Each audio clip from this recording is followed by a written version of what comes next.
Bom dia, meus amigos! Vamos para mais uma mensagem de fé e esperança? Essa aqui vocês não conhecem, essa é a Benedita.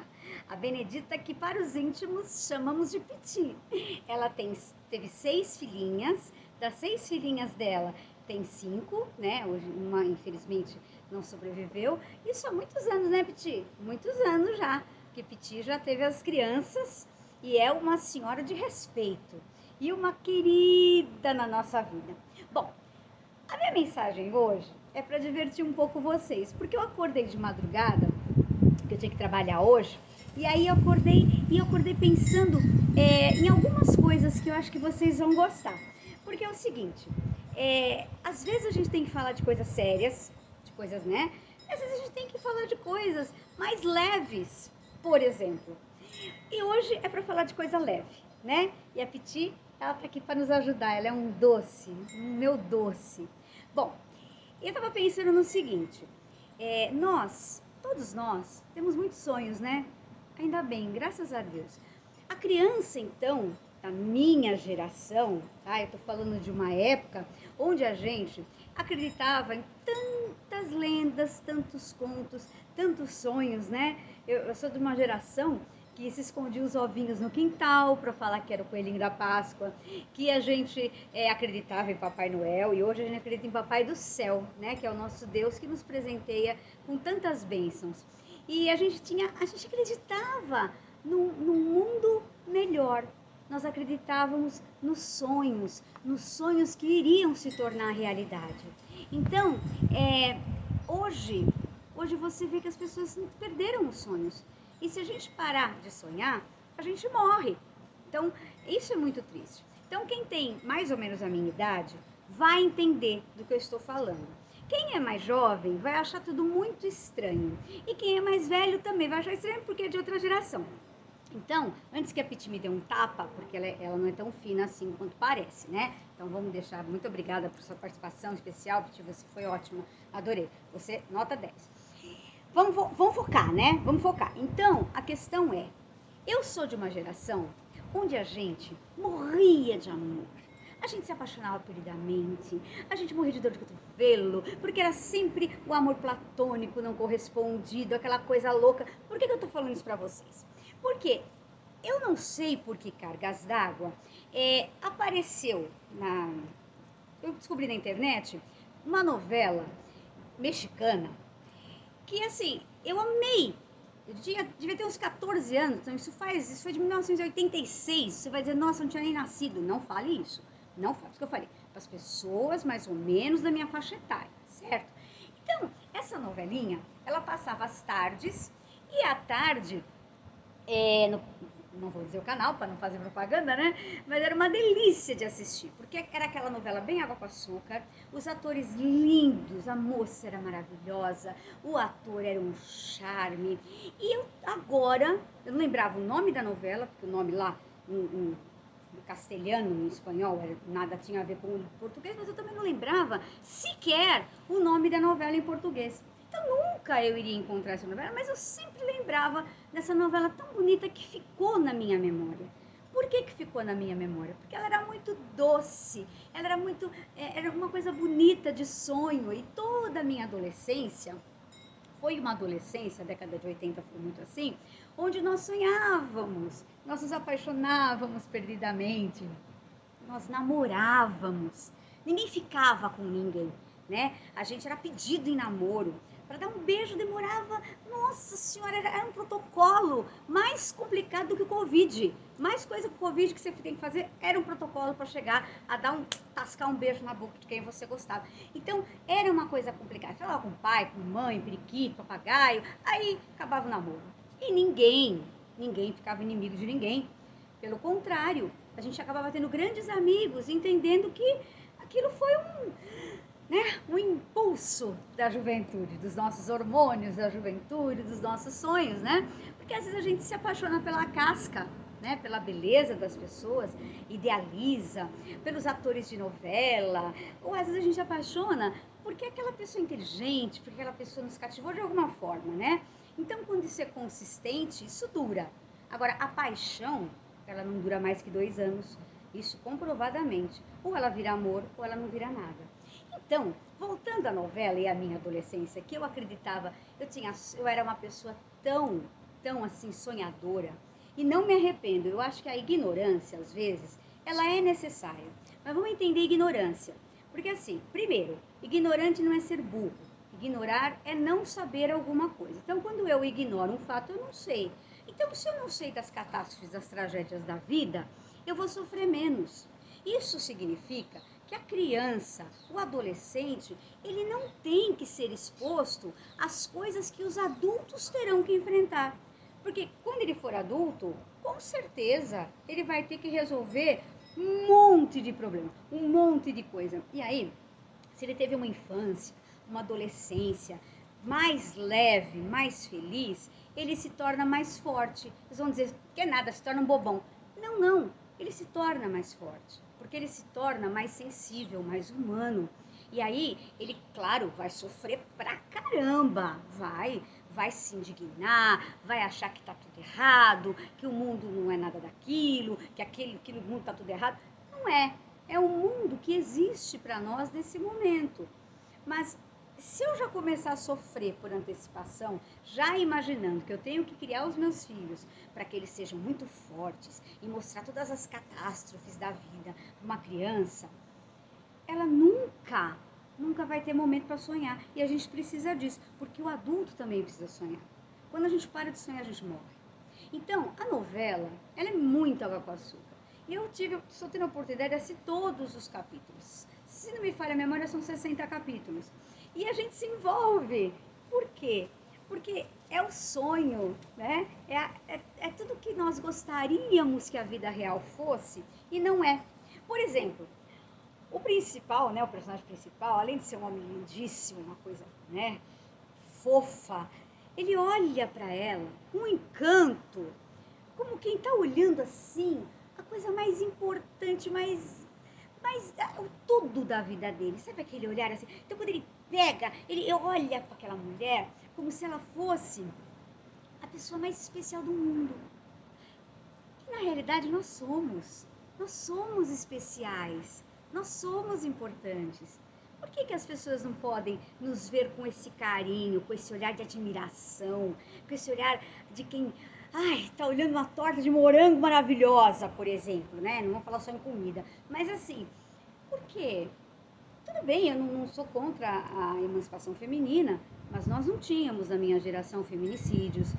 Como eu falei, nós separávamos, desmanchávamos um namoro, tornávamos amigos e, enfim, às vezes voltava a namorar, ia, voltava. Hoje as pessoas, elas são tão amargas, eu até entendo, porque nós estamos passando uma fase extremamente difícil, mas elas estão tão amargas que elas não aceitam o não, a palavra não. Os nossos jovens estão sendo criados sem saber o que é o não. Eles estão habituados a terem tudo assim, ó. E quando você fala não para eles, é um momento onde eles te xingam, se revoltam, te matam, né? E hoje o número de feminicídios é uma coisa muito absurda, muito grave. Então, tudo bem, se questionou muito a questão dos contos de fadas, que a gente tinha que ser criado para o mundo, para a realidade, já sabendo como ia ser a vida, mas eu ainda digo a vocês, cada fase tem o seu momento, cada situação tem o seu momento. Se a criança não aprender a sonhar, claro, com os pés no chão, né?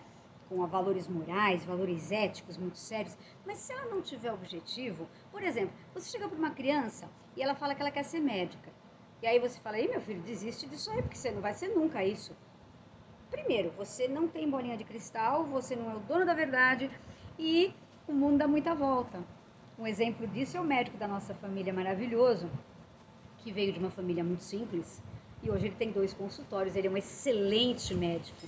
Então a gente tem que parar de rotular as pessoas, só olhar para onde elas vieram e não pensar que elas podem chegar muito além do que a gente imagina. Por exemplo, esse potencial existe, né? Essas coisas acontecem, mas eu tenho que lutar pelos meus sonhos. Mas, por exemplo, se eu não souber que as coisas existem, se eu não souber que eu posso, o que há para eu fazer, eu não vou chegar em lugar nenhum, porque eu vou sempre achar que aquele lugar que eu estou é o máximo que eu vou chegar, que eu vou conseguir. Não é verdade.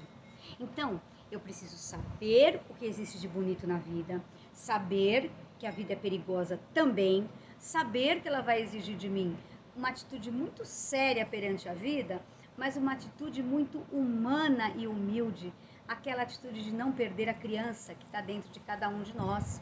Sabe por quê? Muitas vezes a gente faz o que os adultos fizeram com o aviador do Pequeno Príncipe. Eu acho tão incrível essa parte, porque ele sempre desenhava uma jiboia engolindo um elefante. Aparentemente era um chapéu, parecia, tinha o formato de um chapéu. Mas, eu já falei disso para vocês, mas na criatividade dele, ele via que era uma jiboia engolindo um elefante. E os adultos só olhavam para aquilo como se superficialmente. Ai, você desenhou um outro chapéu? Para de dizer essas bobagens, esquece essas bobagens. E aí ele fala assim, e a partir daí, nunca mais eu desenhei nada. Então, o que poderia ser uma carreira de sucesso foi por água abaixo, pela insensibilidade dos humanos, dos adultos, né? Dos senhores da sabedoria. Assim, vale para uma redação, para uma poesia, quando você lê e fala, isso é uma porcaria.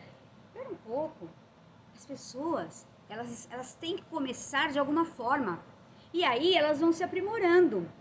Então, quando a gente era mais simples, quando nós não tínhamos nada dessa tecnologia de hoje em dia, que eu sei que é importante, mas nós não tínhamos nada disso, quando a gente era tão simples a ponto de falar cara a cara, olhando no olho das pessoas, nós éramos mais felizes.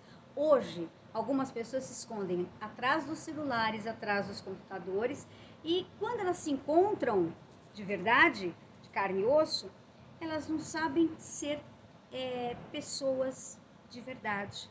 Nós estamos construindo robôs, nós estamos construindo máquinas. E a frieza com a qual essas pessoas estão crescendo é que faz com que elas sejam capazes de matar e de dar risada de ter tirado a vida de alguém. Porque a minha geração podia ter todos os defeitos, mas era uma geração sonhadora. E hoje, os adultos da minha faixa etária, eles têm sim imensos problemas. Mas normalmente são aquelas pessoas que lutam, que não se contentam com um pouco, que têm sonhos e vão atrás dos seus sonhos, que acreditam em si mesmas. Por quê? Porque tiveram lá na sua infância pais, parentes que acreditaram na gente, que incentivaram a gente e que nos mostraram os contos de fada para nos mostrar que o sonho é bonito e que nem tudo é desgraça, nem tudo é coisa ruim, mas que eu tenho que entender que no momento que eu tiver que encarar as situações difíceis, eu tenho que ser forte. Mas eu não preciso ser forte o tempo todo. Eu posso também sonhar. Né? Então, nós sonhávamos com um príncipe encantado, que nunca chegou no cavalo branco, de jeito nenhum. Né? Nós encontramos diversos sapos no meio do caminho. Mas a expectativa do príncipe encantado já nos dava felicidade. A expectativa de esperar o Papai Noel, pelo coelhinho da Páscoa, pelos milagres, porque os milagres acontecem. Isso a gente tem que acreditar sempre, sempre, porque nós temos um Deus maravilhoso e Ele faz esses milagres na nossa vida. Às vezes acontece cada coisa e você fala, gente, como é que pode? Eu nem mereço tudo isso. E tudo isso só acontece para quem é capaz de sonhar. Eu só vou lutar com todas as forças do meu coração e da minha alma se eu de fato acreditar que eu sou capaz de conseguir aquilo. Se eu não conseguir, paciência. É como o Guilherme Mendes diz, se você tentou, não aconteceu, valeu. Infelizmente, nem tudo é exatamente do jeito que a gente quer. E não é mesmo. Mas, enquanto você está sonhando com uma certa ilusão de que o mundo pode ser mais bonito, que a vida pode ser mais bonita, com a inocência da criança, com a sensibilidade, né, de um coração aberto para os animais, para a natureza, enfim, né, para as suas realizações, você vai ser mais feliz. Por que a gente é depressivo? Porque a gente não vê luz no fim do túnel. Nós chegamos à conclusão que não tem jeito, que o abismo é o fim e acabou. E não é isso, não é isso. A natureza nos mostra a todo momento que não é isso. Então, essa madrugada, quando eu estava assistindo mais um capítulo da minha novela mexicana, que eu amo de paixão, porque me faz esquecer um pouco da minha vida tão dura, tão cheia de realidade, me faz entrar naquele mundo que não existe. Não existe, eu sei que não existe, mas que me faz sonhar e que eu fico olhando aquele casal lindo e aquele homem maravilhoso, olhando para ela com aquele olhar de que ela é tudo. E que graças a Deus a gente já teve oportunidade de ser olhada assim, lá há 30 anos atrás, né? Hoje não, hoje você não vê isso. Hoje, infelizmente, você não vê, porque é brega, porque é feio, porque é sinônimo de fraqueza dizer que a gente gosta. Ô, pessoal, vamos ser felizes, vamos rir das bobagens que a gente faz, vamos entender que nem tudo é seriedade, que a gente pode sonhar sim, com tantas coisas que algumas nós vamos conseguir, outras não, mas o mais bacana da festa é esperar por ela. Quando você espera por ela, aquilo já te empolga. E assim deveria ser a vida, apesar de todos os problemas, que eu pudesse separar a minha realidade dura, triste, difícil, dos meus sonhos, que me fazem, pelo menos, aumentar a esperança. Porque o que está faltando para nós é esperança. Mas tudo isso vai passar. E nós vamos voltar a ser muito felizes. E vamos voltar a sonhar. E a ter objetivos. Que a gente pode conseguir ou não. E aí, depende de Deus. Que o nosso destino está nas mãos dele e as nossas escolhas estão nas nossas mãos, não é? Então, cada um faz com a vida o que quer. Depois que você jogar fora, não vá reclamar que Deus não foi bom com você. Porque não é isso. Então, um lindo final de semana para você. Sonhe muito. Assista um filme romântico. Ai, olhe para aquele ator bonito, maravilhoso. E se a gente for pensar na realidade, aquele ator bonito lá daquela época, que hoje está com 80 e tantos anos, tá feio pra chuchu, tá velho, porque ele envelheceu e a gente também envelhece. Mas naquele momento ele estava lindo. Naquele momento você está sonhando com a perfeição, o homem que você imaginou para sua vida, né? E assim são todas as outras coisas. Então, para um pouco de ser chato e realista e dar um balde de água fria nas pessoas e dizer que está tudo perdido e começa a olhar os olhos, a olhar a vida com os olhos um pouquinho mais leves, mais sutis. Você vai ver que vai ser muito melhor. Um ótimo final de semana, uma linda semana para todos. Desculpa o tempo do vídeo, eu sei que é grande, mas um beijo para todos. Não deixa de sonhar, não deixa de acreditar que tudo é possível para aquele que crê. E fé é acreditar naquilo que a gente não vê. Se eu tenho fé para acreditar no que eu não vejo, é porque eu tenho esperança e eu tenho uma força maior que me diz que tudo é possível. Tudo é possível. Um beijo. Fiquem com Deus. Que Deus nos abençoe. Eu amo vocês.